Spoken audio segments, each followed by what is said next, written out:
Mwaya everyone! Very soon I will be embarking upon a lifelong dream of visiting Rotuma and to begin filming and production for the Rotuma Project, along with my first cousin and project co-founder Jonathan Fong.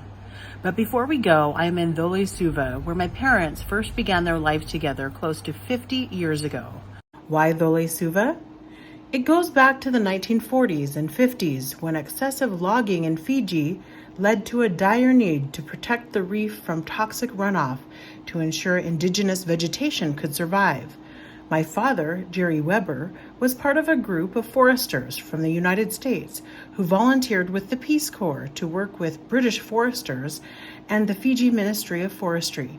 The goal was to support the shift from colonial management to locally led management of Fiji's forests. When Mom and Dad were first married, Dad was stationed at the Colo-i-Suva Forestry Complex. My two older brothers, Ian and James, were born in Fiji and spent their early years exploring the forest, surrounded by the extended family. Mom and Dad always say the early years in Colo-i-Suva were some of their happiest times. My aunties in Fiji shared with me that Dad and his Boy Scout troop worked on the first trail to the main waterfall at Colo-i-Suva.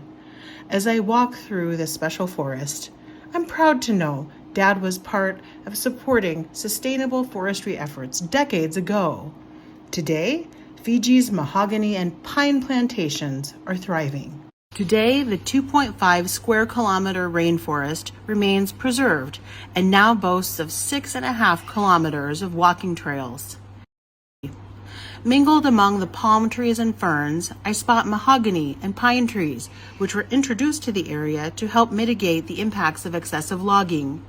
Seeing the pine trees thriving alongside the tropical trees feels like a beautiful living tribute to both my mother and my father, and the seeds they planted. Dad, I'm so grateful you volunteered for the Peace Corps. I wouldn't be here without you, and I'm thankful for the opportunity to walk the paths where my parents first began their journey together. While Rotuma is our ultimate destination, the island of Viti Levu is currently home to many relatives and extended family, and remains in so many ways a large bough in the family tree.